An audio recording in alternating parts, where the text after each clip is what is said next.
Donc oui, avant de... ce rendez-vous-là, c'est ce grand rendez-vous de la Fédération des entreprises de services aux particuliers, la FESP, organisé là, ce soir au Salon des services à la personne. Ça devient un rendez-vous régulier puisqu'on s'était déjà rencontrés l'année dernière sur la même thématique, à savoir le handicap et l'intégration dans les métiers des services à la personne. Et ce soir, on va donc vous proposer d'abord une table ronde. J'aurai l'occasion de présenter les différents intervenants. Et ensuite, on va se lancer sur la remise des handitrophées, puisque je sais qu'il y a un certain nombre de personnes qui sont présentes dans cette salle et qui auront certainement une récompense liée aux actions qu'ils ont pu mener dans l'entreprise avec l'ensemble de leurs collaborateurs pour soit intégrer ou maintenir dans l'emploi des personnes en situation de handicap. Donc voilà pour un petit peu le programme. Avant de peut-être de lancer cette table ronde, vous dire qu'effectivement, on a fait le choix. D'abord, c'est peut-être rappeler qu'aujourd'hui, on est là aussi dans le cadre d'un partenariat qui est établi avec la GFI depuis plusieurs années. Et ce partenariat qui aujourd'hui qui permet effectivement de faire aussi un point sur les actions qu'on a menées auprès de la fédération et des actions dans le secteur des services à la personne. Donc le fait que ça se fasse ici au Salon des SAP est aussi un vrai symbole dans ce sens. On aura l'occasion de revenir sur cet aspect-là. Donc j'ai l'honneur de ce soir, et je remercie déjà tous nos intervenants, donc ils sont nombreux. Nous avons Monsieur Hugues Defoy, qui aura l'occasion de toute façon de se présenter tout à l'heure, mais qui est le directeur de la GFI, dans le cadre des relations partenariales et des relations entreprises. Il vient, c'est peut-être pas dans le même, mais vous direz exactement dans l'ordre. Nous avons, alors sur la fiche, et puis on verra, ça y est, sur la fiche, je reprends dans l'ordre de la fiche. Donc de l'OPCOEP, directrice des branches pour l'OPCOEP.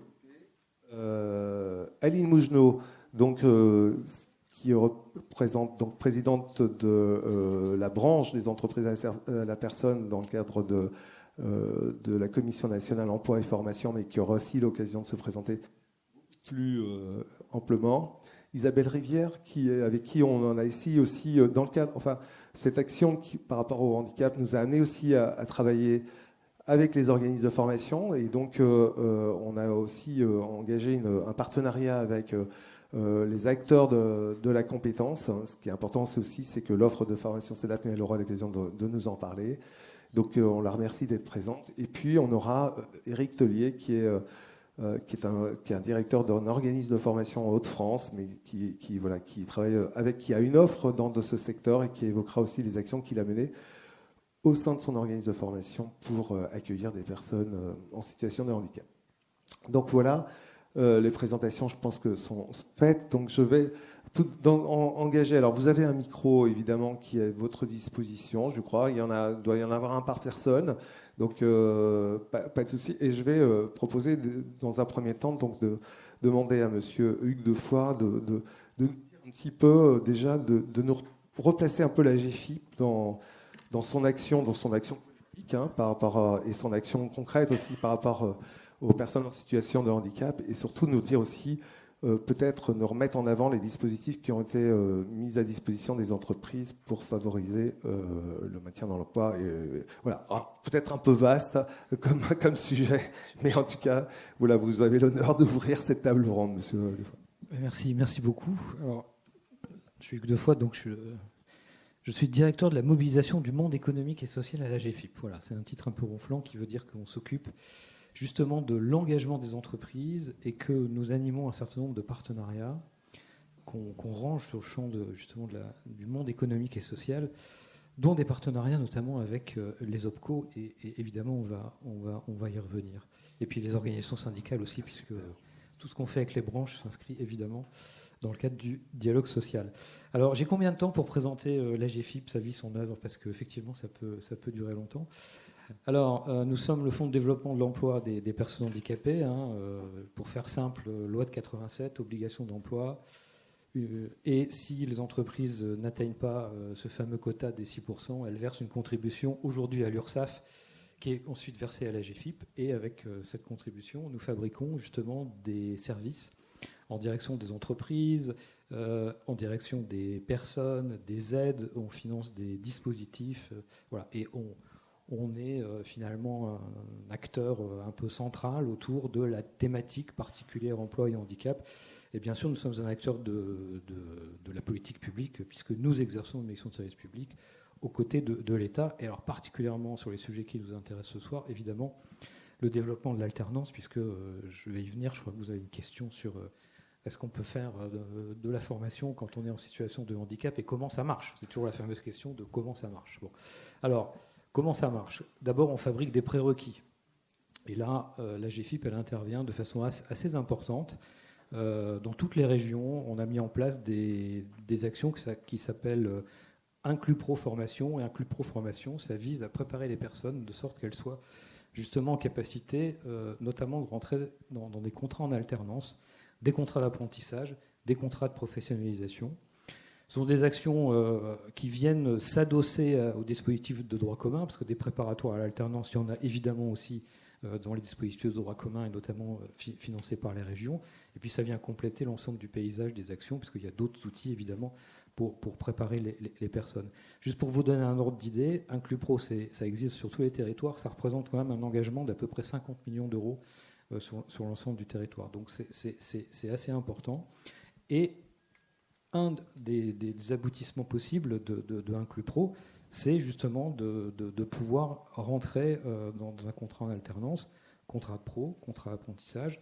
Et là, la GFIP, elle intervient aussi pour accompagner la formation, avec notamment ce qu'on a mis en place depuis le plan stratégique de la GFIP de 2018. On a développé sur l'ensemble des territoires ce qu'on appelle des ressources handicap formation, qui permettent de compenser le handicap en situation de formation. On s'intéresse aux besoins de la personne, on met en place une équipe qui va regarder ce qu'il est nécessaire de faire pour que la personne soit en capacité justement de bien pouvoir suivre la formation, et ça peut aller jusqu'à avec une aide financière qui peut être délivrée auprès de l'organisme de formation pour qu'on puisse, exactement de la même manière que ce que nous faisons avec un employeur quand on fait ce qu'on appelle une adaptation du poste de travail, on adapte aussi la situation de formation, on voit comment on peut travailler sur l'accessibilité pédagogique, et tout ça évidemment en lien avec l'organisme de formation. Donc on traite des situations individuelles, et puis ces ressources handicap formation, elles ont vocation aussi à animer un réseau d'acteurs qui est extrêmement important, puisqu'on le fait sur le champ de l'entreprise. Vous le savez probablement, il y a des référents handicap dans les entreprises. Alors, plus particulièrement dans les entreprises de taille importante, mais aujourd'hui, désormais, avec la réforme de l'obligation d'emploi, ces référents handicap, on les trouve dans les entreprises à partir de 250 salariés. Il y a aussi des référents handicap dans les CFA, c'est désormais obligatoire. Et puis, il y a quand même aussi beaucoup de référents handicap dans les organismes de formation. Ces ressources handicap formation, elles animent aussi cette communauté d'acteurs de la sphère formation. Et de plus en plus, la GFIP travaille sur cette dimension d'animation de réseau, avec le réseau des référents handicap en entreprise, qui s'ouvre aussi aujourd'hui aux référents handicap de la sphère formation. Donc voilà, on intervient en amont, on intervient pendant. Évidemment, on intervient chez l'employeur, puisque là, si nous sommes en situation d'alternance, s'il y a un besoin de compensation dans l'emploi, sur le poste de travail de la personne, la GFIP, évidemment, mobilise son offre de façon tout à fait classique, puisque tout ce que nous proposons aux employeurs, ça fonctionne quelle que soit la nature du contrat, c'est-à-dire un CDD, un CDI, un contrat d'apprentissage, un contrat de professionnalisation, un contrat d'intérim. Évidemment, on s'intéresse aux besoins de la personne et on met en place ce qu'il faut faire. S'il y a des choses à faire, parfois il n'y a rien à faire, parfois ce sont des adaptations très simples, mais parfois il y a des choses à faire en matière d'adaptation de poste de travail, et évidemment on le fait. Et puis, toutes les aides de la GFIP en direction des employeurs sont ouvertes évidemment aux employeurs qui recrutent en alternance. Donc c'est important de le souligner.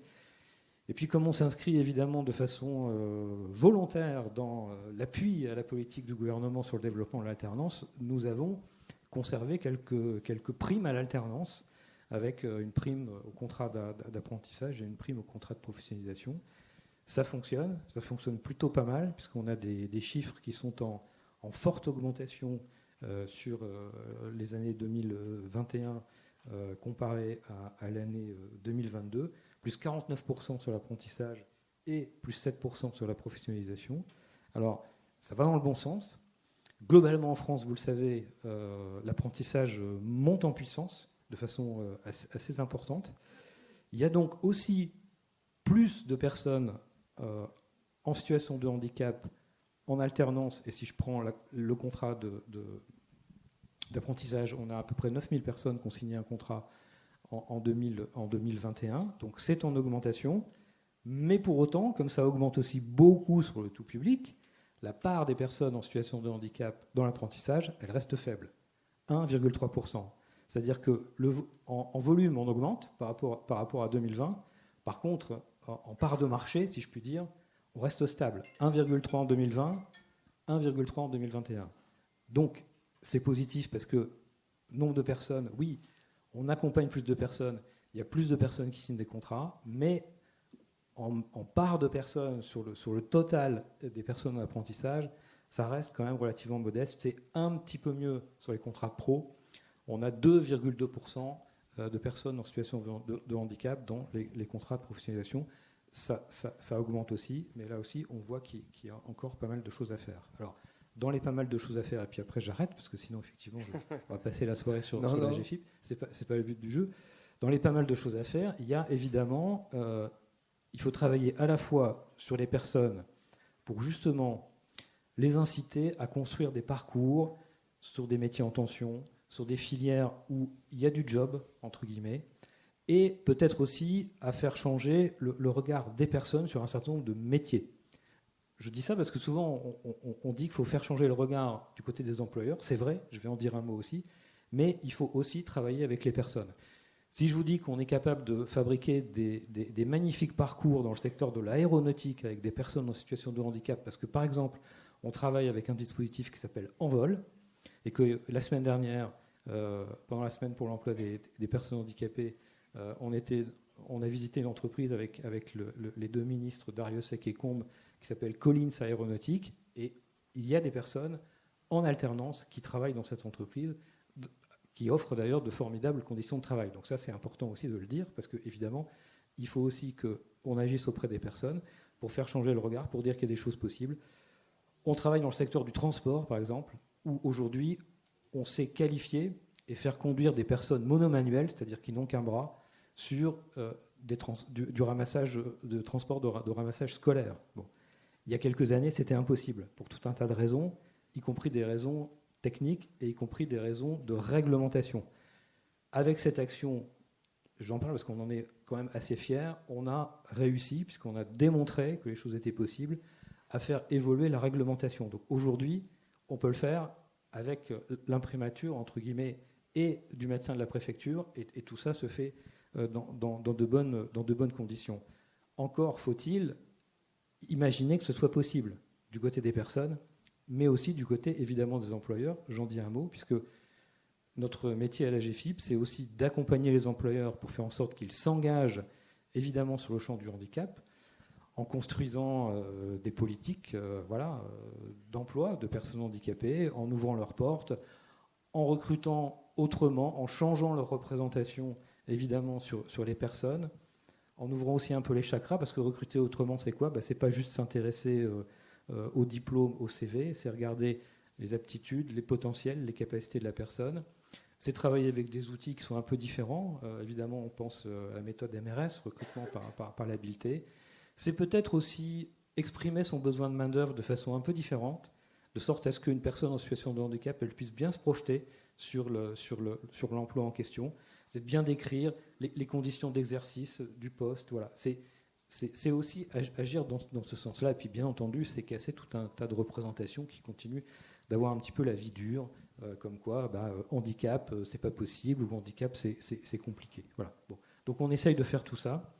en accompagnant les entreprises, et puis bien sûr, sur l'autre versant, en essayant avec des partenariats, parce qu'on a des conventions aujourd'hui avec toutes les régions en France, on a des conventions avec pas encore tous les OPCO, mais ça ne saurait tarder. Voilà.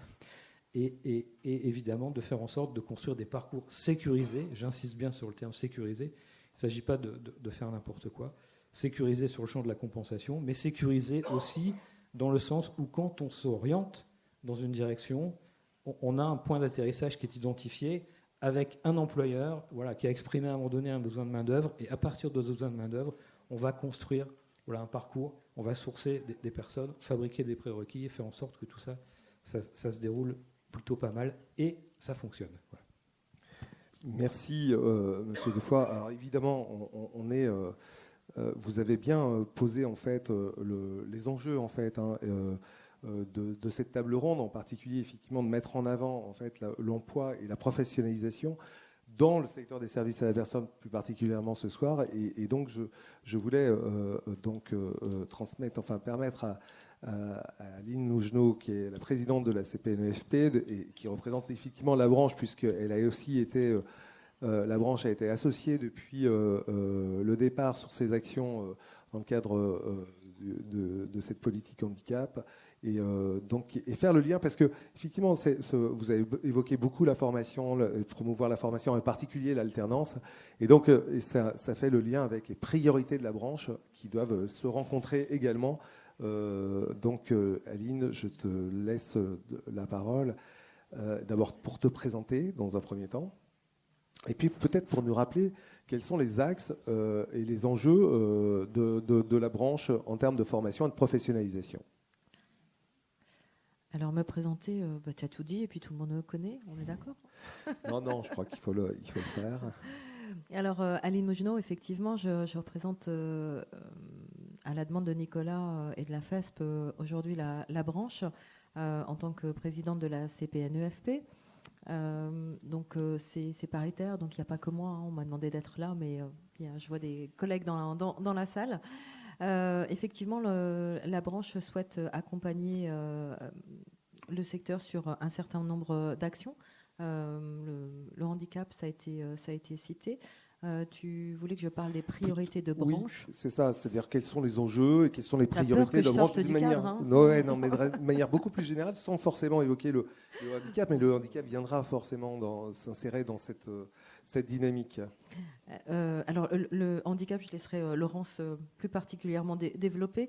Au niveau de la branche des entreprises de services à la personne, un fort soutien à la professionnalisation des salariés au travers des actions individuelles, au travers des actions collectives, et puis bien évidemment la prévention des risques professionnels, parce que c'est en prévenant et en faisant les choses en amont qu'on peut également accompagner les salariés. D'une manière générale, le soutien à l'alternance, plus de 6000 contrats d'apprentissage signés en 2021. C'est une gageure pour un secteur qui n'était pas au départ destiné à faire de l'apprentissage. Un soutien financier de la branche envers les actions de la CNSA, qui sont importantes également. Et puis, au niveau de l'attractivité des métiers au travers des différents EDEC, je vais parler un petit peu de l'avenir. On aimerait, puisqu'on est sur toutes ces difficultés, on souhaite, on appelle de nos voeux, je vois Stéphanie qui est dans la salle, un accord prévoyance au niveau de la branche pour accompagner les salariés qui sont en situation de handicap, mais pas que. Donc encore du travail à faire. Des travaux en vue d'encourager et d'accompagner la prise en charge du handicap, mais c'est Laurence qui va en parler plus en détail. Oui, je ne sais pas vraiment tout le tour, mais je pense par exemple à un dispositif que tu as porté. La PROA. Oui, voilà, c'est important de rappeler, c'est un dispositif qui est important, puisqu'il y a beaucoup de salariés dans notre secteur, on peut le dire, où on a encore des efforts de professionnalisation.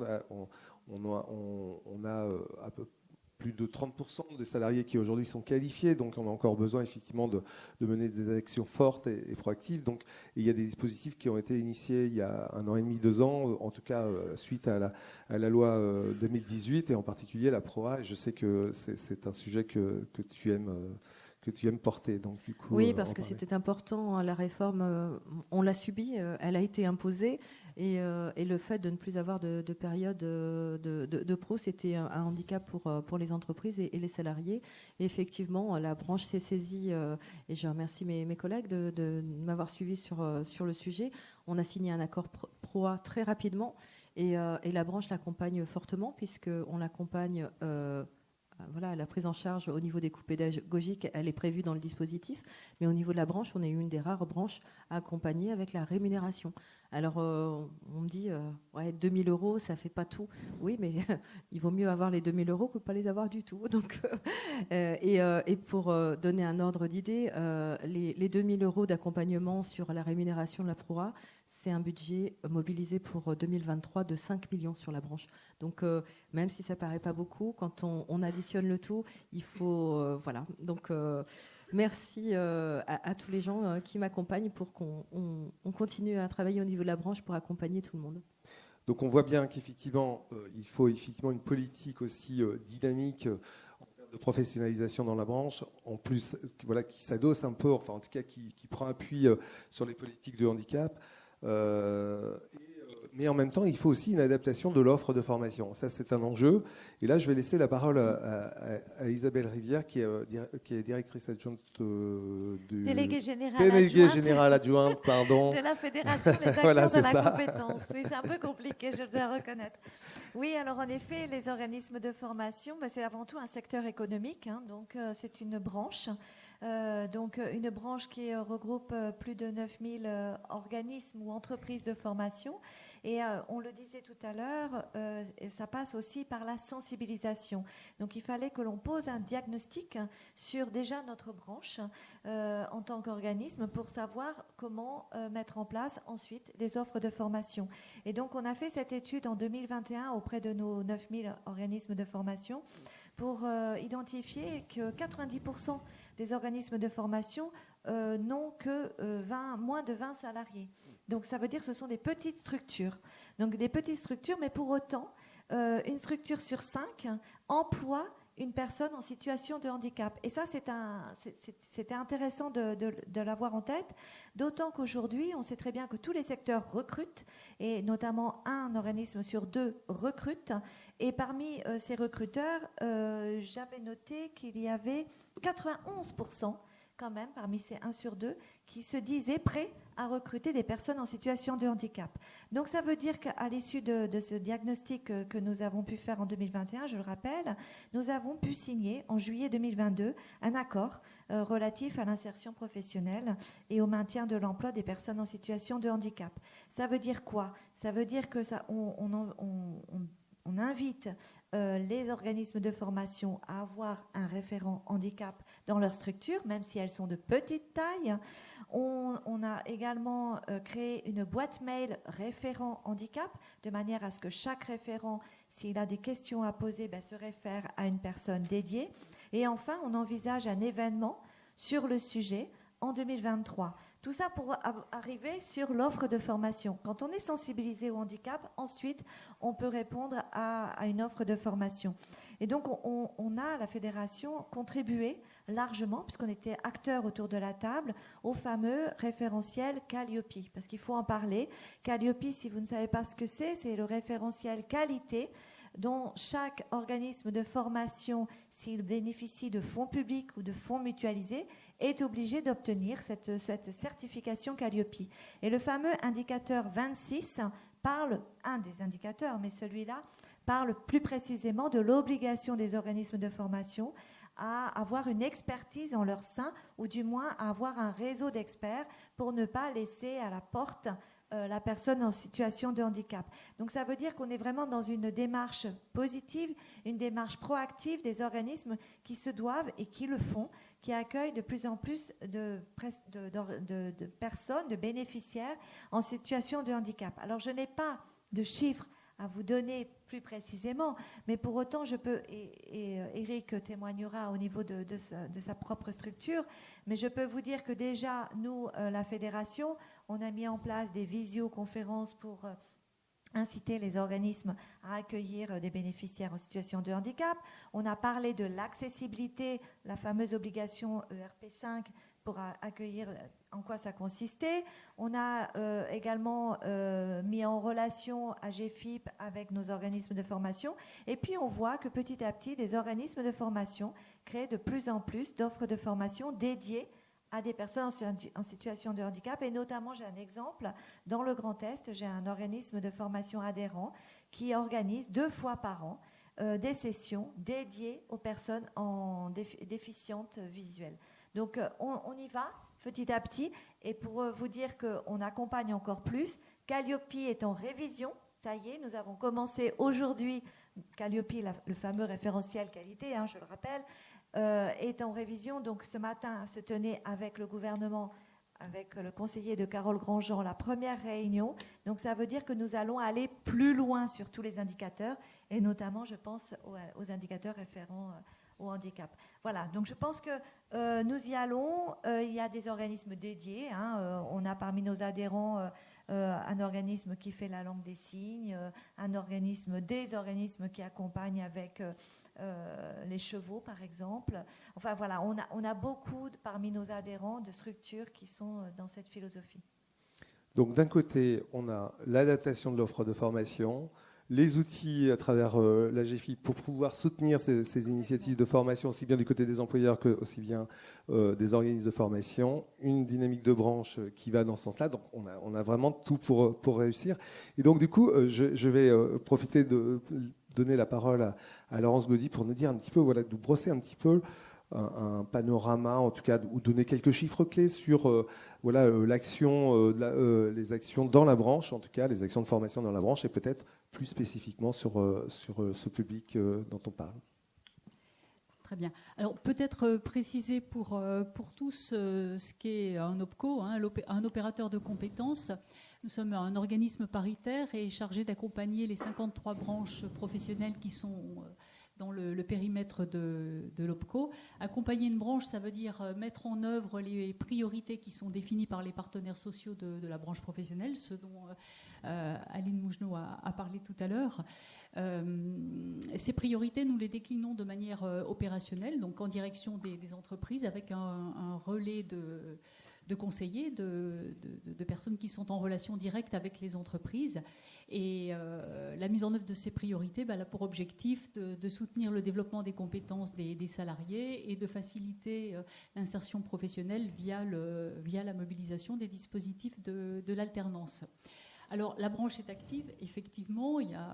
Les départs en formation sont soutenus. Il y a un peu plus de 40 000 personnes qui bénéficient d'actions de formation au titre du plan de développement des compétences chaque année, en tout cas l'année 2021.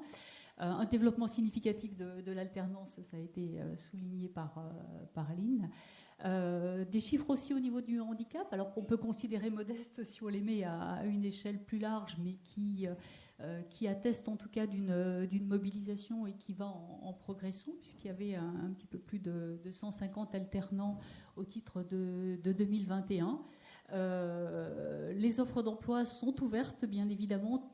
La plupart des employeurs sont très mobilisés sur le recrutement de personnes en situation de handicap. Pour autant, il y a à faire encore. Sur cette année, cette dynamique se poursuit. Il y a également le dispositif de la POC, la préparation opérationnelle à l'emploi, qui est mobilisé, et notamment il y a 16 bénéficiaires à début septembre, ce qui n'est pas si mal, c'est mieux que les années précédentes. Et l'OPCO est mobilisé pour déployer ces travaux. Monsieur le disait, c'est vrai que tous les dispositifs et en même temps les priorités de la branche se conjuguent aussi pour favoriser l'accès à l'emploi des travailleurs handicapés, mais pour aller plus loin aussi et plus en avant. L'OPCO a œuvré avec le concours de la GFIP à un partenariat. Ce partenariat existait déjà quand nous étions précédemment dans une structure différente, OPCA, Il a été révisé, approfondi, et effectivement, nous sommes sur une nouvelle convention de partenariat avec la GFIP qui va courir jusqu'à mi-2024. Et là, l'objectif, c'est vraiment et avant tout déjà de commencer par un travail d'information, de sensibilisation, ce que nous permet cette convention avec des outils et une contribution effective de la GFIP. Alors, cette information et sensibilisation, elle s'adresse déjà de notre côté auprès des conseillers qui sont en charge de rencontrer les entreprises pour qu'ils soient au fait de tous les dispositifs et de toutes les aides qui permettent d'aider les entreprises à avancer sur ces recrutements. Les conseillers sont formés à ce type de dialogue aussi avec les employeurs. On a développé ce dialogue aussi très récemment et de manière plus marquée avec les CFA, avec des outils dédiés, et puis notamment des travaux auprès de référents handicap dans les CFA. Donc des kits ressources à disposition et à la fois des collaborateurs internes mais aussi des acteurs externes que sont les entreprises et les organismes dont parlait Madame. Cette convention, elle vise aussi à développer l'accès à l'alternance, donc à l'emploi pour les personnes en situation de handicap, mieux faire connaître les métiers, particulièrement les métiers de la branche des services à la personne, qui sont encore une fois accessibles pour les personnes.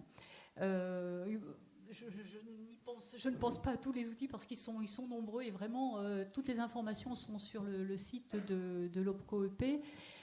Cette mobilisation, on la vit aussi en interne puisque l'OPCO s'est mobilisé dans le cadre de la semaine européenne de l'emploi pour les travailleurs handicapés et notamment au travers d'une conférence sur les handicaps invisibles. Parce qu'on a besoin, nous aussi, de beaucoup mieux appréhender ces questions. Et puis, notamment, avec une journée porte ouverte pour accueillir des personnes en situation de handicap et qu'elles viennent rencontrer des conseillers qui rencontrent les entreprises et pour commencer à briser aussi un certain nombre de barrières et mieux communiquer, mieux relayer tous ces travaux. Et puis enfin, toujours pour aller plus en avant et dans le cadre de cette convention, on a notamment la possibilité d'accompagner les branches professionnelles sur des travaux autour d'une étude d'impact de l'obligation d'emploi et de travailleurs handicapés donc au sein de la branche et des entreprises en question, et puis d'aller plus en avant avec le concours de la GFIP, de leurs données et de nos services observation aussi, pour justement pouvoir poser auprès des branches professionnelles qui le souhaitent un diagnostic, et bien évidemment avec derrière l'ambition de plan d'action pour œuvrer concrètement et favoriser non seulement la sécurisation, le maintien en emploi des personnes qui sont en situation de handicap, mais aussi l'accès à l'emploi pour ces personnes. Merci Laurence. Donc on voit bien aussi l'ensemble des outils qui ont été développés par le CO, qui sont donc à destination des entreprises, et donc le soutien que vous apportez au quotidien dans cette démarche. On voit bien que voilà, tous les acteurs là sont dans la même synergie pour réussir les enjeux qu'on a cités tout à l'heure. Et pour finir sur cette table ronde, donc je vais laisser la parole à Éric Taulier, qui est le directeur du CREFO. CREFO, qui est un organisme de formation dans les Hauts-de-France, et qui va nous dire un petit peu, présenter un peu son offre de formation dans le secteur des services à la personne, et puis surtout nous dire voilà aussi quelles actions il mène, lui, de son côté, pour pouvoir réussir ce défi. Oui, bonsoir à tous, oui, ça marche. Donc Éric Toilier, je dirige le CREFO, je vais vous dire quelques mots forcément de mon organisme en introduction, les particularités dans notre secteur, et puis je viendrai effectivement sur la mise en œuvre opérationnelle de la ressource formation, parce que c'est la clé, et c'est quand même ce qui a quand même beaucoup changé de choses, je trouve, dans les 3 dernières années. Donc le CREFO, on est une PME, on est à peu près 150 salariés, une dizaine de millions d'euros d'activité, et on accueille 13 000 stagiaires, alors à la fois des demandeurs d'emploi qui viennent faire des formations qualifiantes, principalement dans le secteur du travail social, des services à la personne, mais aussi des salariés qui viennent chercher des actions de perfectionnement. Alors tout à l'heure, Isabelle parlait de langue des signes, on forme à la langue des signes, et il y a aussi des gens qui viennent chez nous se former pour pouvoir intervenir eux-mêmes face à des personnes ou des parents d'ailleurs qui sont eux en situation de handicap. Je pense notamment à la formation des assistantes maternelles, qui est un secteur non négligeable voilà, pour nous. Alors on a une particularité côté Créfo, donc je vous ai dit on existe depuis une 50aine d'années, on est sur le secteur du travail social et des services à la personne, mais on est aussi certificateur. Pour finir de se présenter, on a nos propres certifications, en plus des grandes certifications que tout le monde connaît, comme assistante de vie aux familles ou le DEAES, en particulier sur notre secteur. On a nos propres certifications, on en a une qui s'appelle responsable de secteur service à la personne, parce qu'une des particularités et un des sujets que nous avons, c'est bien la formation du management et de l'encadrement intermédiaire. C'est un travail d'ailleurs qu'on mène, et je remercie Nicolas avec la FESP, dans le cadre du renouvellement de cette certification. Et on a aussi une autre certification qui existe, alors elle qui est un petit peu plus ancienne. Le RS a une dizaine d'années et l'auxiliaire de gérontologie, lui, a une vingtaine d'années. Voilà, sur le maintien à la fois à domicile, mais aussi sur les interventions en EHPAD, donc sur la formation donc, des agents, des auxiliaires de gérontologie qui interviennent voilà, sur ce secteur, qui avait bien besoin d'une certification dédiée. On est adhérent à la Fédération des acteurs de la compétence, ça vous l'avez compris. Et ces certifications, pour nous, elles sont particulièrement chères parce que ce sont des certifications, alors, évidemment, qui sont enregistrées depuis des années au RNCP, mais qui ont été portées par des acteurs privés, qui ont été aidés par les fédérations privées. Et je me permettais de passer un petit message politique en cette soirée. Je trouve que c'est bien de temps en temps, voilà, quand le secteur privé, certes aidé par des partenaires publics, fait des choses pour soi-même. Et voilà, il y a des fois, on n'a pas forcément besoin d'autres certifications que celles que nous sommes capables de faire et que les branches et que les partenaires sociaux reconnaissent. Ça pour la première partie de mon introduction. Alors, la deuxième partie, effectivement, de manière très opérationnelle, comment ça peut marcher? Comment un organisme de formation qui est une entreprise particulière peut faire en sorte que des personnes en situation de handicap peuvent suivre les formations. Et là, j'avoue que le lien avec la GFIP sur le terrain, et dans une région que Hugues connaît particulièrement bien, puisque je l'ai croisé là-bas, vraiment la mise en place de la ressource de formation, alors je ne vais pas le cacher, c'est du temps. C'est du temps qui est pris en interne. C'est quelque chose de super important. Donc on a d'abord, nous, alors je vous ai dit qu'on est une PME, donc ça veut dire qu'on a une vingtaine de sites. On a mis en place des référents handicap par site. Parfois, quand le site est un petit peu plus petit, c'est le même pour 2, voire 3 sites. Ces gens, ils ont été formés. Alors oui, je ne le cache pas, c'est un investissement. Ils ont été formés par les équipes de la GFIP sur le terrain. Et après, c'est du temps. Ça veut dire quoi? Ça veut dire qu'une fois par mois, on se réunit, on échange. La visio, pour ça, nous aide beaucoup. On échange sur quoi? On échange sur le lien avec l'ensemble des structures d'accompagnement. On échange aussi sur le lien avec les dispositifs d'accompagnement et puis après avec les difficultés concrètes. Les difficultés concrètes pour un stagiaire, ça commence par quoi? Ça peut commencer par simplement un dossier administratif.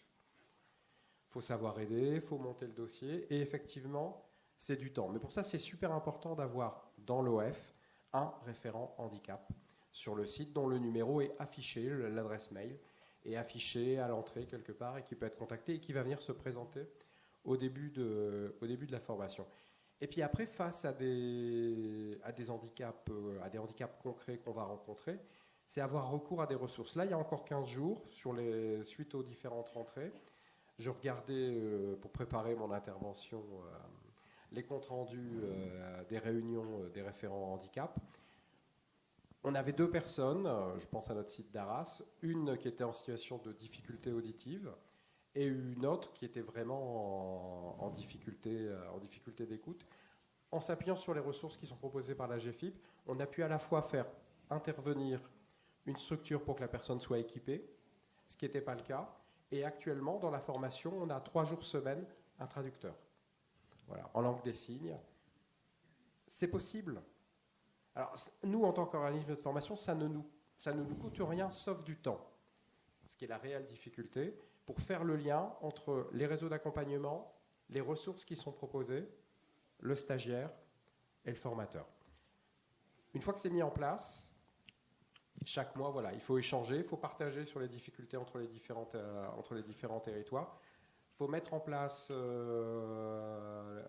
les éléments, mais ce qui est quand même génial, c'est que ça marche. c'est que ça marche, que c'est possible, qu'il y a des ressources qui sont possibles, qu'il y a des investissements qui sont forts, et que ça permet donc à des stagiaires de suivre les formations. Et là, pour le coup, je suis très fier par rapport aux chiffres que tu as annoncés qui m'a étonné. Parce que tout à l'heure, je me disais, merde, on est à 5%, on ne doit pas être très bon. Si, voilà. 5%, c'est pas si mal que ça. 5% de nos stagiaires, toutes formations confondues, sont en situation de handicap. Ça, c'est le Hauts-de-France. Voilà, mais voilà, forcément. Là, je trouve on tombe dans... Non, mais donc...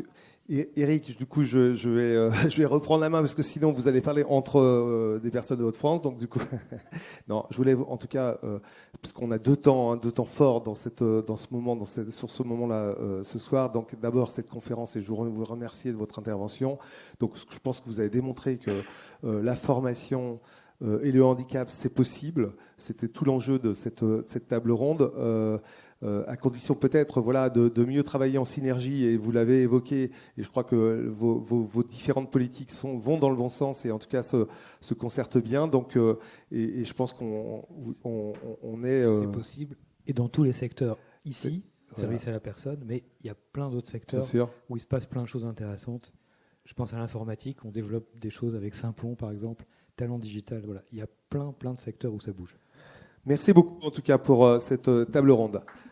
Et je pense qu'effectivement on peut les applaudir. Alors on va passer au deuxième temps qui est attendu, parce que effectivement je pense qu'il y a un certain nombre de personnes dans la salle qui sont là pour ça en particulier. Donc on va d'abord peut-être, est-ce que Brice tu peux te présenter,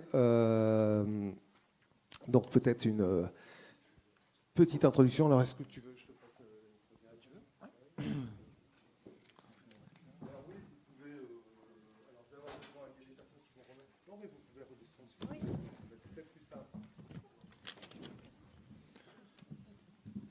Bon, je vais en profiter pour faire un petit discours de titulage. Merci à tous et à toutes pour votre présence ce soir. J'ai bougé un truc, non, c'est bon. Nicolas, je ne sais pas si je t'ai bougé un truc ou si c'est bon. Je t'appuie sur une touche. C'est ce que tu voulais, c'est bon? En slide. Alors attends. Donc peut-être est-ce que déjà Oui. représenter la fédération, et puis nous allons passer directement à cette cérémonie des remises des trophées, des handi-trophées. J'expliquerai le concept d'ailleurs des handi-trophées. Donc, rebonsoir, un grand merci à tous pour votre présence. Brice Alzon, je suis le président de la FESP, la Fédération des entreprises de services aux particuliers. La FESP, c'est quoi? C'est la fédération des entreprises dans notre secteur, tout simplement, qui représente les 26 métiers au complet, allant de tous les métiers de confort, le ménage, le jardinage, l'assistance administrative, l'assistance informatique, etc. Tous les métiers liés à la petite enfance, aussi bien de tout ce qui est sortie scolaire au métier des crèches et jusqu'à les métiers du maintien à domicile, de l'aide aux personnes âgées et aussi des résidences-services. Voilà. Donc c'est vraiment une fédération extrêmement large qui regroupe aussi bien le monde des prestataires, des mandataires et de la mise à disposition. Donc venez rejoindre notre fédération, je vous assure qu'on s'amuse beaucoup sur tous ces sujets où il y a des sujets véritablement en tension de façon extrêmement active.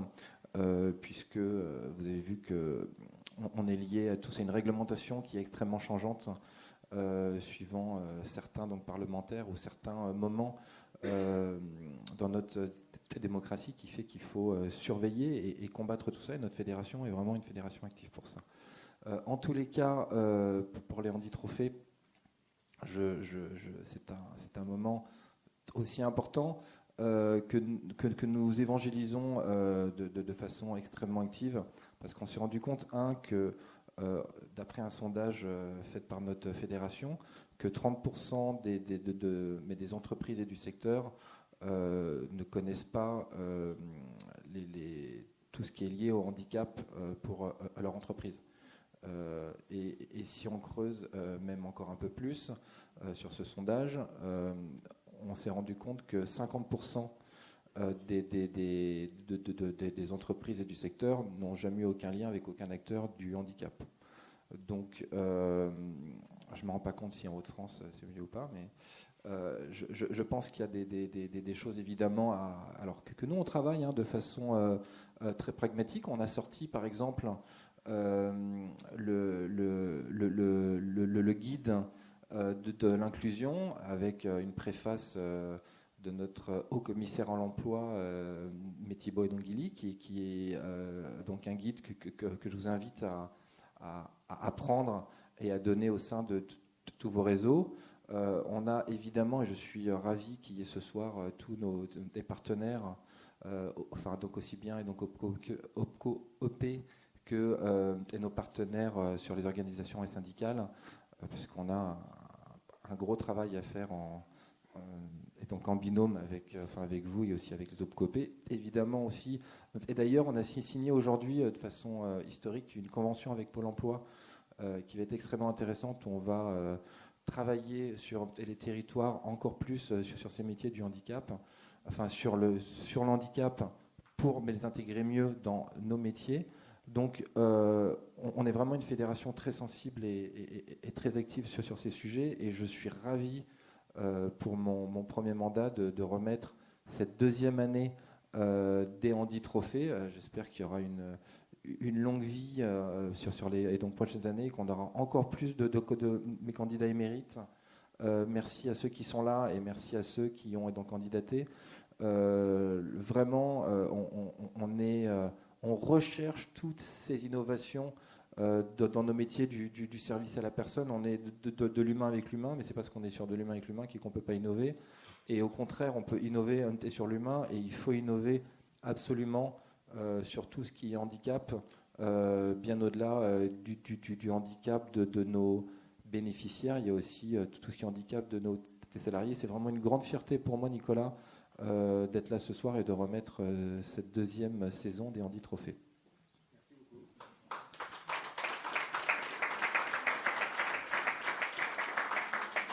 Écoute, peut-être je t'invite on va t'appeler pour le premier.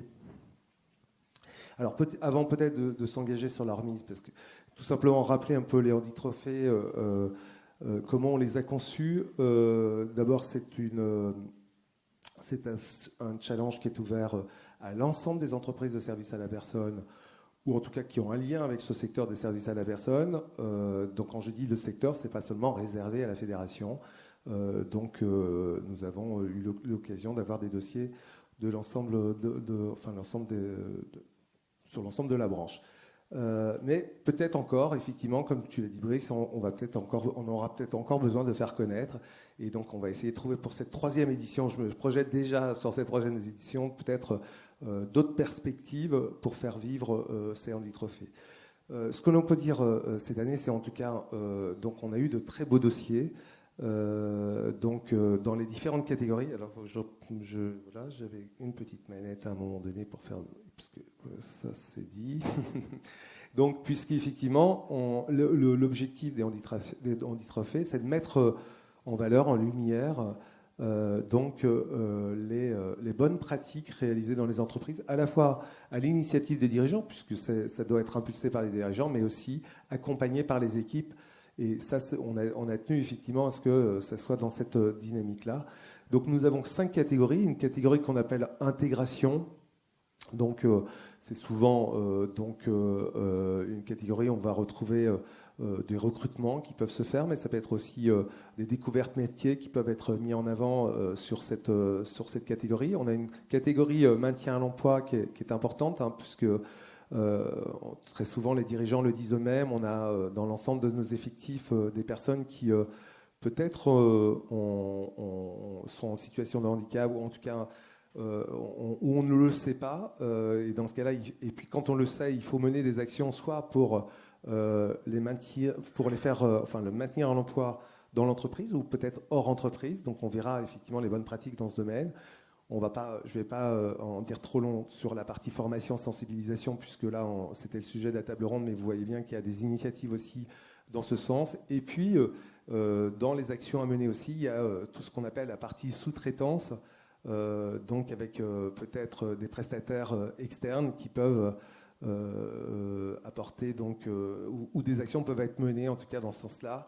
Et puis enfin, une catégorie plutôt transversale, où on voit soit des initiatives engagées, soit des initiatives qui n'ont pas encore abouti, mais en tout cas, l'idée, c'est de les mettre en avant. Alors, pour cette deuxième édition 2022, eh bien, on va pouvoir procéder donc, à la présentation de la catégorie intégration.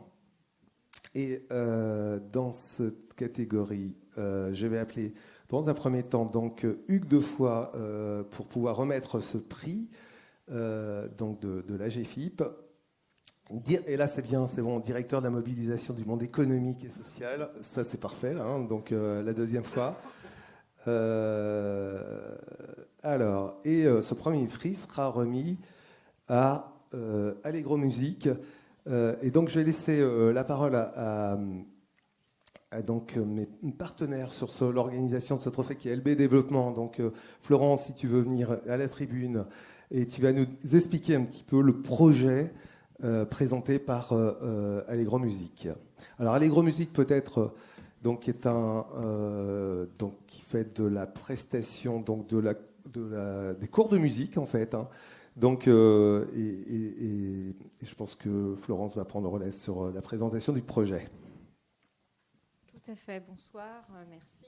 Alors effectivement, quelques mots pour présenter le projet et ce qui a retenu l'attention du jury pour remettre ce prix.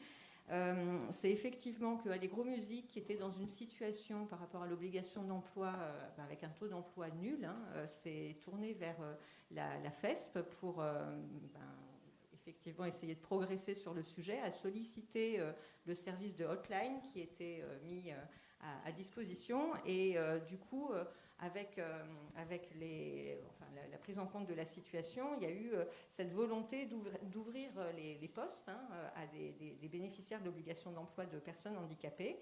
Il y a des démarches qui ont été engagées par l'entreprise auprès du réseau Cap Emploi et ça a donné lieu à 2 embauches de travailleurs handicapés. Donc c'est une action qui s'est concrétisée positivement. Donc voilà, donc ça on peut vraiment encourager l'entreprise et souligner cette démarche. Ce qui a retenu effectivement aussi dans le cadre de ce concours, de ces handitrophées, l'attention du jury, c'est le fait que l'entreprise est passée d'un taux d'emploi de nul à un taux d'emploi de 5,1%. Donc voilà, donc c'est ce pourquoi on leur remet aujourd'hui le trophée intégration. On va appeler l'équipe d'Allegro Musique, voilà, vous êtes là. Alors l'équipe, complètement, tout le monde peut être là. Alors je ne sais pas combien vous êtes. C'est l'équipe, c'est Samy.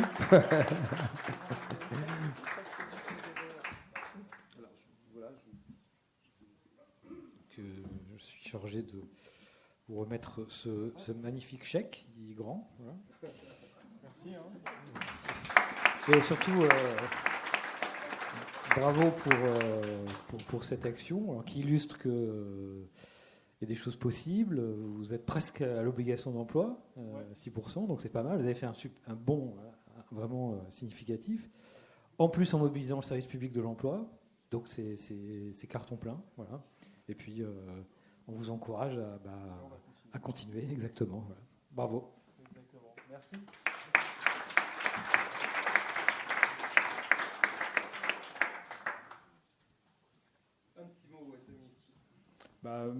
Merci.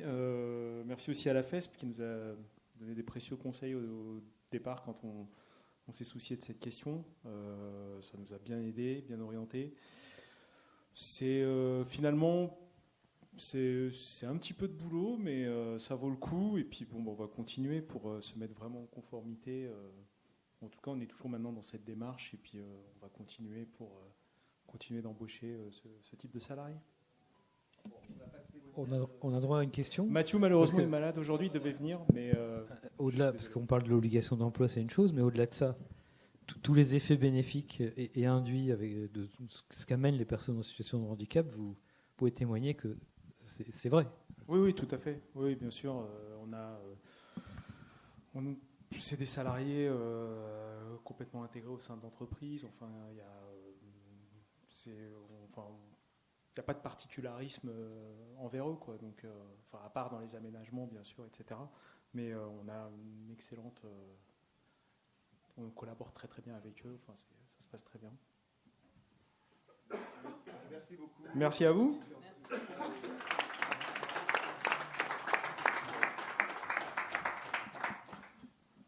Merci. Alors, on va laisser Monsieur Defoy retourner à sa place. Alors, dans la catégorie intégration, on avait aussi un deuxième prix. Je ne sais pas si Loïc Gobet est là ou pas, le président de la commission MAD, peut-être pas. Bon, on va demander au président Brice Alzon de venir remettre ce prix à sa place. Ce sera un prix de plus à remettre. Donc alors, et là, ce prix va être décerné à l'entreprise Agidom, Dom Service et Domicile. Donc je vais appeler Rémi. Peut-être son équipe, s'il y a plusieurs personnes, tout le monde peut venir, effectivement. C'est important de venir sur... voilà, parce que c'est aussi une démarche d'équipe. Donc si vous êtes là, venez sur la scène avec l'ensemble de vos collaborateurs. Et donc Florence, est-ce que tu peux nous présenter le projet qui a été déposé par Agidom, qui est une... oui, je ne l'ai pas dit, en fait, une entreprise de service à la personne qui fait du maintien à domicile, hein, donc en majorité, et c'est sur l'île de France. Très bien. Alors, quelques mots pour présenter effectivement le projet. Donc, on est toujours dans la catégorie intégration. Effectivement, là, l'entreprise a souhaité recruter une personne en situation de handicap sur un poste de chargé d'accueil et de planning. Alors, on souligne également que l'entreprise était déjà engagée dans le recrutement de travailleurs handicapés sur d'autres fonctions, et notamment les postes d'intervenants d'aide à domicile. Donc là, il y avait cette volonté d'étendre un peu la démarche. Et du coup, ça a donné lieu, il y a eu des prises de contact, là encore, avec les acteurs du SPE, du service public de l'emploi, Cap Emploi, 92 et 75, des contacts aussi avec la FESP et avec la GFIP. Et ces démarches ont donné lieu au recrutement d'une candidate bénéficiaire de l'obligation d'emploi en 2021. Alors ça s'est fait par cooptation, mais c'est vrai que ça, il n'y a pas de... Voilà, parfois il faut multiplier les démarches, et là ça s'est fait de cette manière-là. Dans le projet, il a été présenté et mis en valeur le fait qu'il y a eu la mise en place, suite à ce recrutement, d'un tutorat avec l'aménagement d'une salle de repos. Et alors, dans les points forts un peu du projet, ce qu'on peut noter, c'est effectivement cette volonté d'étendre largement sur l'ensemble de ces postes la démarche de recrutement de bénéficiaires de travailleurs handicapés, et que l'adaptation de poste qui a été mise en place, en fait, elle a bénéficié à l'ensemble des collaborateurs. Et ça, c'est aussi un point qu'on trouve intéressant, c'est de se dire que parfois, quand on intègre une personne et qu'on aménage un poste, ça bénéficie au collectif. Voilà, donc ça fait partie des points forts du projet. Alors voilà, moi sur quoi je me suis arrêté, mais je trouvais que c'était intéressant sur le dossier, Rémi, c'est quand effectivement tu présentes les choses en disant, mais écoute, dans cette démarche d'intégration, effectivement tu t'es rendu compte que tu as eu besoin aussi de mettre en place une démarche plus large pour l'ensemble de tes collaborateurs, avec la mise en place d'une salle de pause au sein de son entreprise. Donc c'est hyper intéressant effectivement de partir du handicap pour offrir encore des conditions de travail peut-être encore meilleures sur ton entreprise. Mais ça, tu auras l'occasion de le signaler. Voilà, bonjour à tout le monde. Je suis ravi d'être là devant vous ce soir, et c'est un honneur de se faire remettre un prix donc, dans le cadre des trophées, des Handi-trophées. Et justement, on avait un projet d'intégration. Donc, je peux vous présenter Justine, qui est dans nos équipes depuis bientôt 1 an. Et notre projet a été très très bien présenté, mais nous c'était vraiment, on avait un poste, ça avait du sens aussi d'ouvrir ce poste à tout type de profil, et on voulait montrer justement en intégrant une personne en situation de handicap que c'était pas du tout une contrainte. Nous, la seule contrainte qu'on avait, c'était de bien définir le poste pour trouver un profil qui corresponde. Et tout simplement bien définir et trouver en fait une personne qui correspond aux compétences et au savoir qu'on recherchait. Donc aujourd'hui, je dis à tout chef d'entreprise, président d'ASSO ou autre, personne en charge du recrutement, que allez-y, c'est pas compliqué, au contraire c'est même une grande satisfaction. Et aujourd'hui je suis fier d'avoir, il se cache un peu au fond, mais un certain nombre de personnes d'Agidom, de mes équipes, et ils sont là pas pour rien, parce que pour eux aussi ça a du sens d'être présent sur un trophée comme celui-là. Donc merci à tout le monde.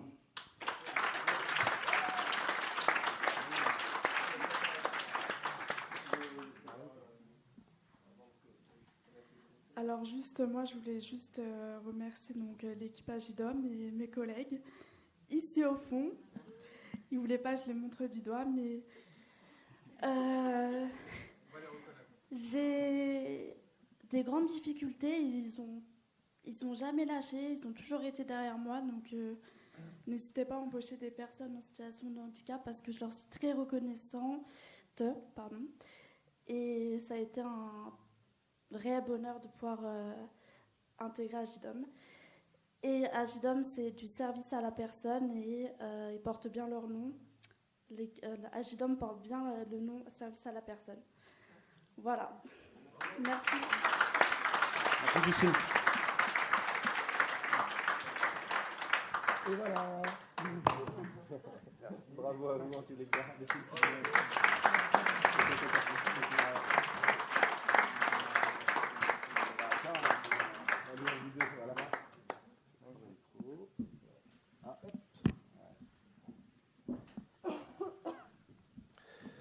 Alors, ensuite, on va procéder donc dans la catégorie formation.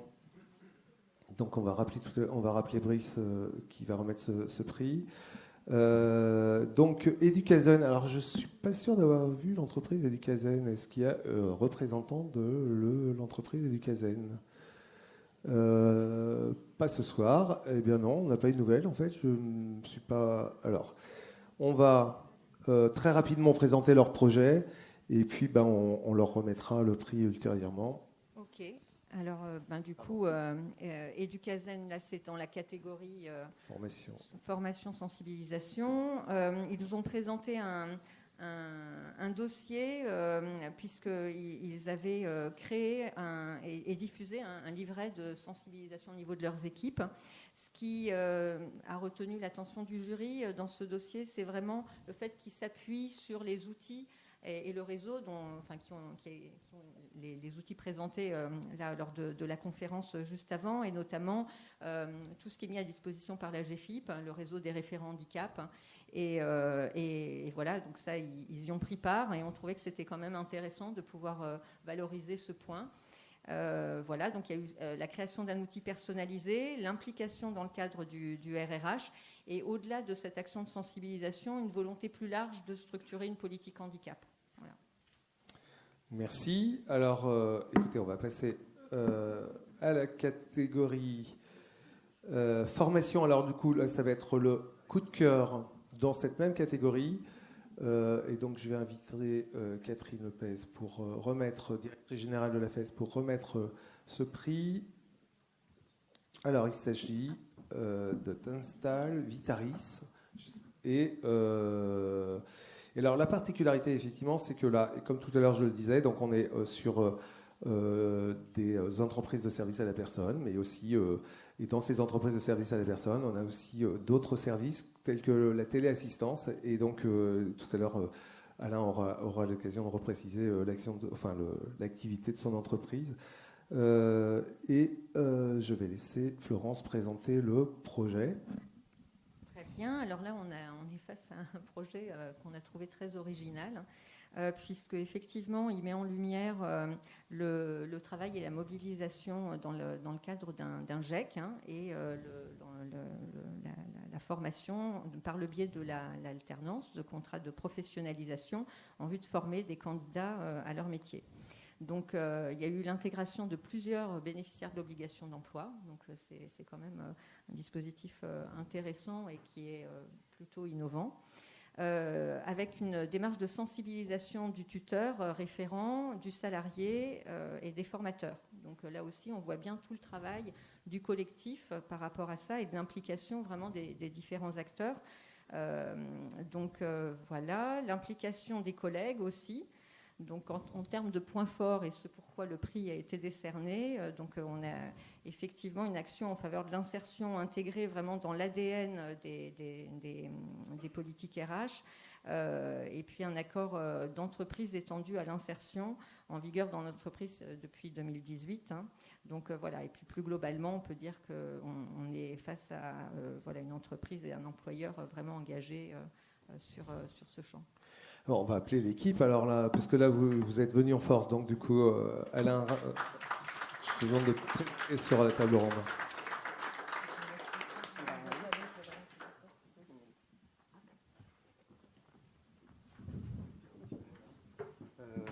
Oui, bonjour. Nous, en tant qu'acteurs de téléassistance et premier acteur de téléassistance en France, on s'occupe du maintien à domicile des personnes âgées, de personnes en situation de handicap. On met en place des solutions humaines et techniques qui leur permettent de rester à domicile le plus longtemps possible. Donc il nous paraît normal d'agir pour l'insertion professionnelle des personnes éloignées de l'emploi ou des personnes en situation de handicap. Et c'est dans ce cadre-là qu'on a mis en place ce projet. Donc là, vous avez Camille, qui est la DRH, qui met ce projet au jour le jour. Vous avez Mickaël, qui est le GEC dont on parle ici. Et vous avez Céline, qui est sa tutrice métier. Et je vais peut-être leur laisser la parole.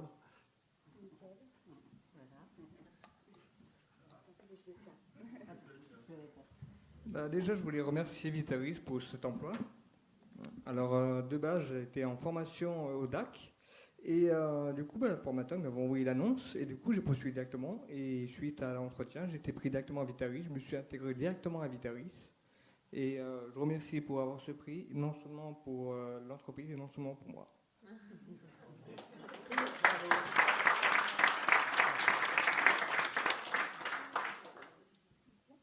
Non, voilà, je voulais simplement dire que Mickaël, c'est vrai, quand il est arrivé, il s'est très bien intégré à l'équipe. Il a été, on peut lui demander ce qu'on veut. Il est serviable, il est à la demande aussi. Quand il n'y a plus de travail, voilà, il demande toujours s'il y a des choses à faire. Et je pense que... donc nous, on est au Creusot, donc le siège social est au Creusot. Donc Vitaris, Mickaël est au Creusot avec nous. Et c'est vrai que je pense qu'au Creusot, il est apprécié de tout le monde. Oui. Il confirme. Voilà, et qu'on est très content et que ça se passe très bien. Bravo. Bravo. Merci.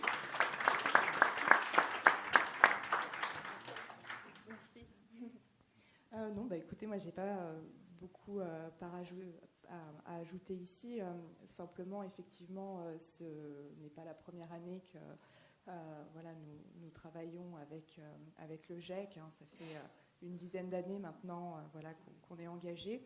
Et on a beaucoup de success stories avec ce dispositif dont je pourrais vous parler très longtemps ici, mais ce n'est pas l'objectif. Et donc tout ça, effectivement, pour dire que c'est un dispositif qui fonctionne. La formation professionnelle, par le contrat de pro et par la formation, ça fonctionne bien. Et donc effectivement, moi, je ne peux encourager aussi que les entreprises et salariés dans cette voie de la professionnalisation qui contribue effectivement à l'insertion de travailleurs en situation dite de handicap. Voilà. Et j'en profite pour remercier Camille, parce qu'elle fait beaucoup de travail au quotidien. Et vous en avez parlé tout à l'heure lors de la table ronde. Mais un des points hyper importants, c'est la sensibilisation du management intermédiaire, qui dans un premier temps, je me rappelle il y a quelques années, au début du projet, met un peu les freins, parce que je vais devoir m'en occuper, ça va me ralentir dans mon quotidien, je vais avoir une personne qui est moins performante. Et maintenant, avec les années, elles en voient tout l'intérêt au quotidien. Mais ça a été un travail de plusieurs années. Et Camille a été beaucoup investie là-dedans et je la remercie.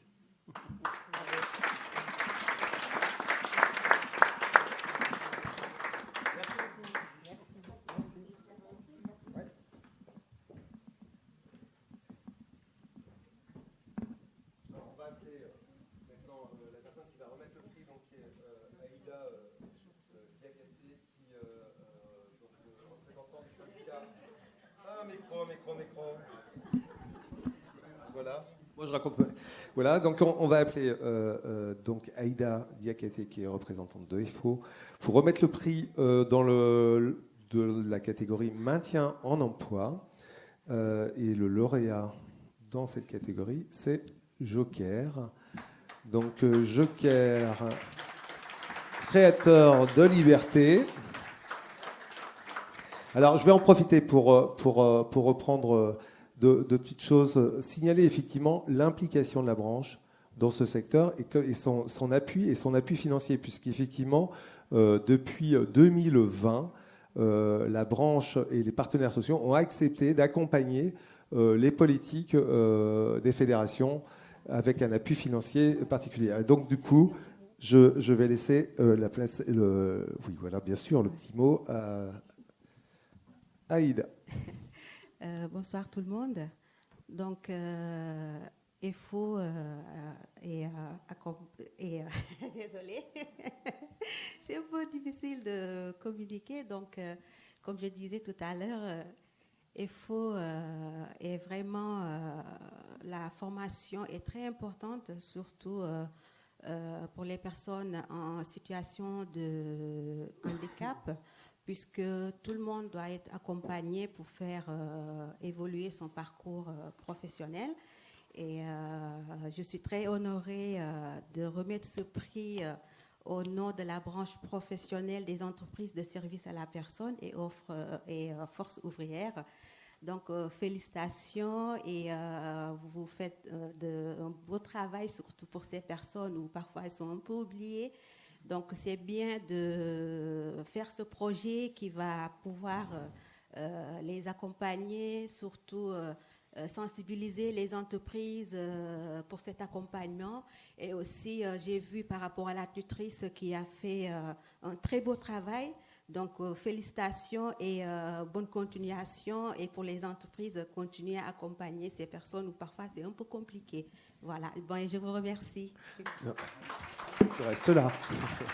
Alors, on va présenter le projet. Donc, Florence, le projet de Joker. Quelques mots. Donc, effectivement, là, on est dans la catégorie maintien en emploi et il s'agit du maintien dans l'emploi d'une salariée assistante ménagère.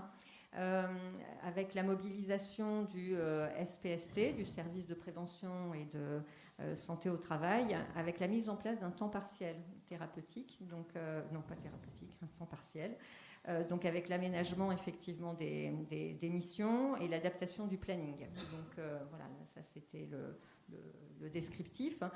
Sur les points forts en fait qui ont fait que l'entreprise remporte ce prix, on doit souligner quand même le fait que c'est une entreprise engagée avec un taux d'emploi de 8,8%, donc voilà, c'est plutôt bien, et qui a eu du coup l'adaptation du temps de travail et du planning pour prendre en compte la restriction d'aptitude.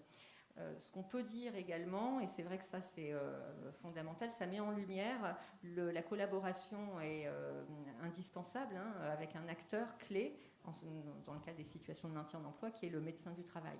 Et donc ça c'est vraiment important et l'entreprise a tout intérêt à se rapprocher de cet acteur, du service de santé et de prévention pour pouvoir vraiment prendre en compte et rechercher des solutions.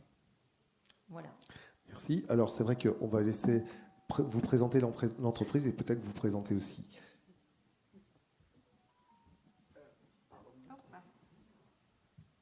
Bonsoir tout le monde. Voilà, je me présente, Corinne. Je travaille à l'entreprise Joker. Je remercie ma responsable, toute l'entreprise Joker. Voilà, moi je suis reconnue comme travailleuse handicap. Je me suis dit, je suis une personne comme tout le monde. Je suis contente de travailler et voilà. Je sais pas quoi dire.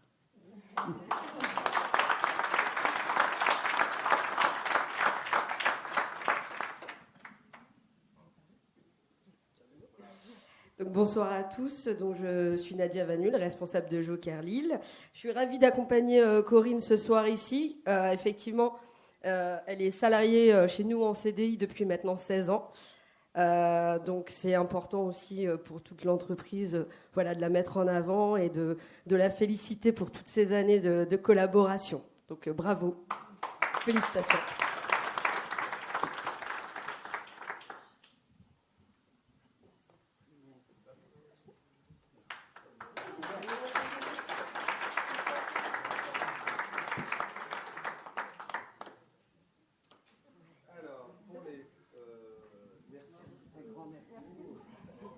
On va maintenant appeler Zaneta Dominiac, qui va venir. Zaneta, allez. Tu dois peut-être repréciser, oui. J'ai rien à dire. C'est pas grave, allez, tiens, je te laisse la parole. Allez, vas-y, présente-toi. C'est pour l'apprendre en 2 mots. Alors, on va appeler rapidement, ouais. Bonsoir, Janeta Wozniak, je suis négociatrice de branche de la part de CFDT. On a participé cette année en jury de trophées et avec mes collègues de FO. Et c'est quelque chose qui nous tient au cœur aussi bien sur un des trophées que sur les trophées de service à la personne qu'on soutient au niveau de la branche aussi. Et personnellement, j'aimerais bien être présente au moment où les gagnants vont déposer cet énorme chèque au guichet de banque. Et les gagnants, c'est... Et le gagnant est dans la catégorie sous-traitant anti-responsable. Alors on a le gagnant qui est O2 de Agence Bordeaux. Est-ce que, voilà, je crois qu'ils sont Félicitations. présents dans la salle. On va les faire venir.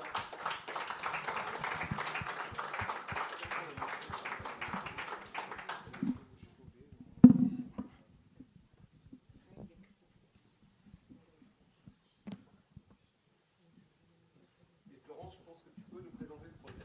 Oui, alors... Pardon-le. Oui, alors...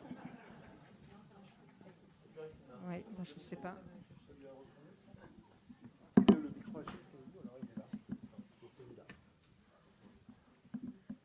Très bien. Alors, effectivement, pour ce prix, on a voulu récompenser donc un projet qu'on a trouvé là aussi extrêmement audacieux et innovant, puisque effectivement, il concerne la mobilisation de 3 PMSMP, donc période de mise en situation en milieu professionnel. Donc voilà, qui effectivement a permis à un jeune homme qui présentait des troubles autistiques de travailler et qui travaillait en ESAT, de découvrir le métier d'assistant ménager. Donc là aussi, c'est vrai que c'est pas, voilà, c'était habituel et c'était vraiment un beau challenge. Donc les points forts, en tous les cas, qu'on a voulu souligner, c'est effectivement que O2 est une entreprise engagée. On parlait de taux d'emploi. On peut quand même citer votre taux d'emploi qui avoisine les 10%. Donc voilà, c'est aussi assez significatif. Un partenariat, et ça c'est vrai que c'est aussi important, avec l'ESAT et le Cap Emploi pour la mise en place de la PMSMP. Alors c'est vrai que la PMSMP, c'est souvent utilisé, enfin on peut, vous l'utilisez peut-être dans le droit commun, on va dire, et là c'est vrai que du coup cette initiative de pouvoir travailler avec un ESAT et utiliser ce dispositif d'accès à l'emploi, on le trouve vraiment intéressant. Voilà, et puis il y a eu effectivement du coup la possibilité de contribuer à la sensibilisation aussi des clients au handicap, donc ça aussi c'est un point important. Et puis plus globalement, la volonté de montrer que l'inclusion sur les métiers du SAP est possible en appui sur les dispositifs et les partenaires. Alors un petit mot des gagnants. Bonjour à tous, donc je m'appelle Amélie Gauthier, je suis référente handicap pour O2. Donc effectivement, ça fait 1 an maintenant que j'accompagne l'agence O2 Bordeaux-Senon dans ce projet. On a effectivement créé un partenariat avec un établissement du secteur protégé en local pour pouvoir réintégrer dans le milieu ordinaire de travail une personne atteinte d'un syndrome autistique. Donc effectivement, on a mis en place et mobilisé différents outils, notamment effectivement la PMSMP, qui nous a permis de faire découvrir à cette personne notre entreprise, de leur faire découvrir effectivement nos métiers. Et on a pu le CDIser fin août dernier et l'embaucher effectivement sur notre métier assistant ménager. Donc on a permis également de sensibiliser le collectif de travail et c'est vraiment une mobilisation globale, groupe, aussi bien de la part de nos intervenants qui ont formé, accompagné en prestation ce nouvel élément qui fait partie maintenant intégrante de nos équipes, mais également du coup notre personnel encadrant d'agence. Et c'est vrai que ça fait maintenant plus de 12 ans qu'on mène des actions en faveur de l'inclusion et de la diversité et c'est vraiment en tout cas une belle récompense aujourd'hui et je félicite vraiment l'agence pour tout ce qui a été mis en place. Bonjour tout le monde, moi je me présente, je suis Nicolas, donc chargé de clientèle à l'agence de Bordeaux-Senon. Nous en agence on a été chargé du coup de participer à l'inclusion d'Edgar, qui n'a pas pu être là ce soir, qui est un jeune homme atteint d'un trouble autistique qui a 20 ans. Et mon rôle dans tout ça, a été de trouver des clients pour lui et de mettre en place des prestations afin qu'il puisse en fait travailler normalement comme n'importe quel salarié en France. Et ce que je peux en tirer de cette expérience, c'est qu'aujourd'hui, c'est très gratifiant. Surtout quand je reçois des messages d'Edgar qui est très content de pouvoir travailler, d'avoir un salaire, de vraiment vivre comme tout le monde au final. Et je pense que ma collègue elle a tout dit. Et, merci beaucoup encore pour le prix.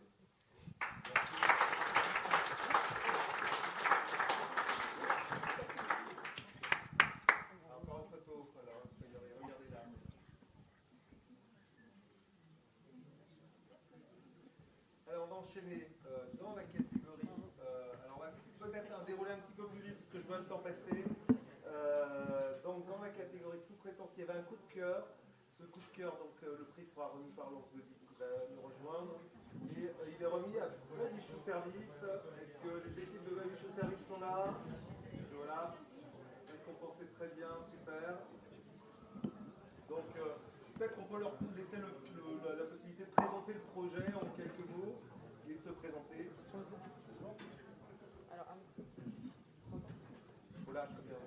Bonsoir tout le monde, moi je m'appelle Caroline, je suis la responsable d'agence de Babichou Service Paris-Ouest, donc à quelques pas d'ici. Comme projet, on travaille avec un ESAT depuis quelques années. Effectivement, ils avaient un catalogue avec pléthore produits et on a décidé d'avoir comme projet avec mon équipe, je ne sais pas s'il y a des... Non, il n'y a pas de photos, bon, c'est pas grave. Donc avec mon équipe, de remercier les clients ainsi que les intervenantes les plus fidèles.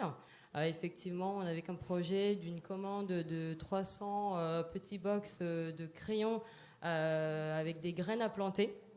Donc effectivement, comme on est dans la petite enfance, voilà, on est sur une cohérence avec l'éducation positive. Donc voilà, on organiserait du coup des retrouvailles avec nos familles ainsi que nos intervenantes pour leur remettre en direct. Donc voilà, il y a aussi la question de l'empreinte écologique, on est en plein dedans. Et effectivement, avec la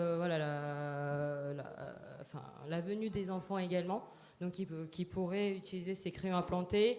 Et du coup, effectivement, pour les belles saisons qui arrivent, en profiter pour faire des tomates mozza, par exemple, avec un petit peu de basilic avec le crayon planté.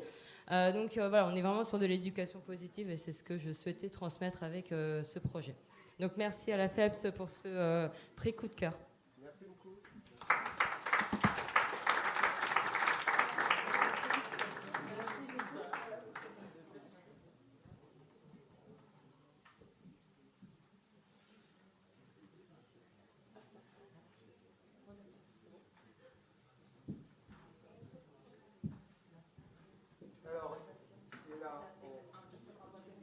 Voilà, c'est le dernier, mais j'ai aussi un coup de cœur pour ce lauréat, donc on va faire venir.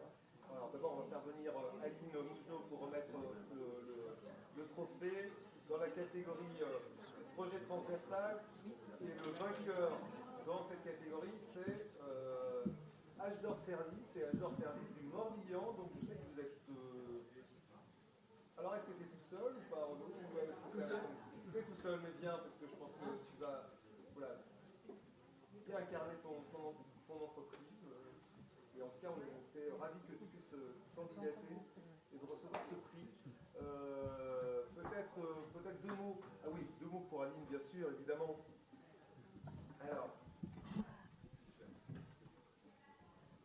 Alors du coup, deux mots. Là, je suis plus avec ma casquette branche, du coup, je suis avec ma casquette CFTC. Donc, on est très heureux toujours de remettre des prix, mais surtout d'accompagner les salariés. Pour ceux qui ont eu l'occasion de passer près du stand, on a une opération de mise en valeur des salariés. Donc, je vous invite à venir. Et si vous êtes salarié de la branche, de faire une petite photo et puis un petit tour avec la journaliste pour immortaliser le pourquoi vous êtes dans la branche. Donc, il me reste encore des créneaux demain, donc n'hésitez pas. Voilà, parce que on promeut ce soir le handicap, mais je pense qu'au niveau du secteur, il y a beaucoup à faire pour tous les salariés. Voilà. Alors, je laisse la parole. Eh ben, ouais, alors déjà merci la branche, parce que et bonjour Zanetta. On s'est vu la semaine dernière au trophée des services à la personne du Morbihan, puisque j'organise ça, et donc tu as remis un trophée. Moi-même, je suis vraiment une fin d'année assez formidable, puisque une de mes salariées responsables de secteur a été au trophée des services du Morbihan mise en valeur.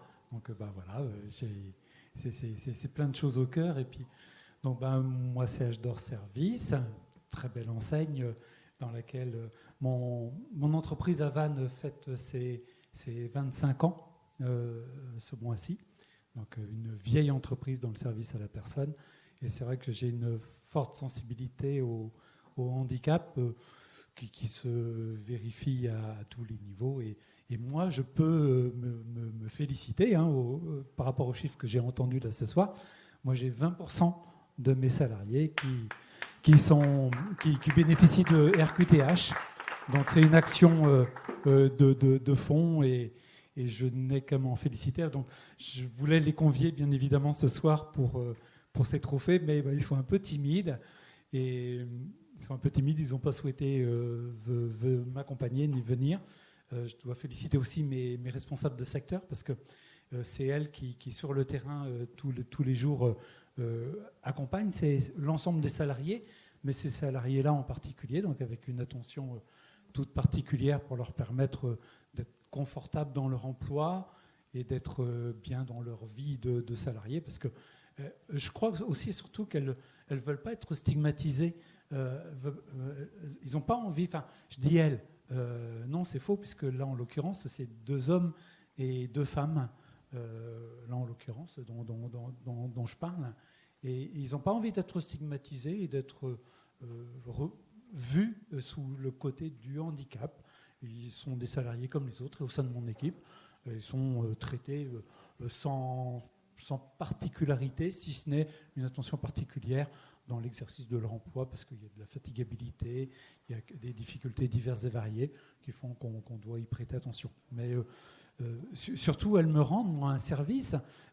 En ce moment, on voit bien que dans nos métiers, on peine à recruter, on ne trouve pas à recruter. Et si vous avez l'opportunité de croiser sur votre chemin des gens qui sont qualifiés, formés, des vrais professionnels, mais qui ont juste ces difficultés-là, prêtez-y attention, parce que ça peut devenir de super ambassadeurs auprès de vos clients. Et c'est génial. Donc, allons-y. Merci beaucoup. Et en fait, on a mis une belle photo qui illustrait bien le climat dans ton entreprise. Et bien, écoute, voilà, je vous laisse remettre le chèque, le grand chèque dans un premier temps. Après, il y aura le petit chèque. On va faire un super resto. Voilà. Donc, je voulais... Merci. Donc, je voulais remercier vraiment tous les lauréats, tous les candidats aussi qui ont participé. Bien sûr, évidemment, les jurys qui ont permis effectivement de sélectionner ces lauréats et l'ensemble des partenaires avec leur soutien. Et je vous invite maintenant à continuer en fait cette petite réception jusqu'au stand de la FESP avec un petit cocktail dans la foulée. Merci beaucoup et à l'année prochaine.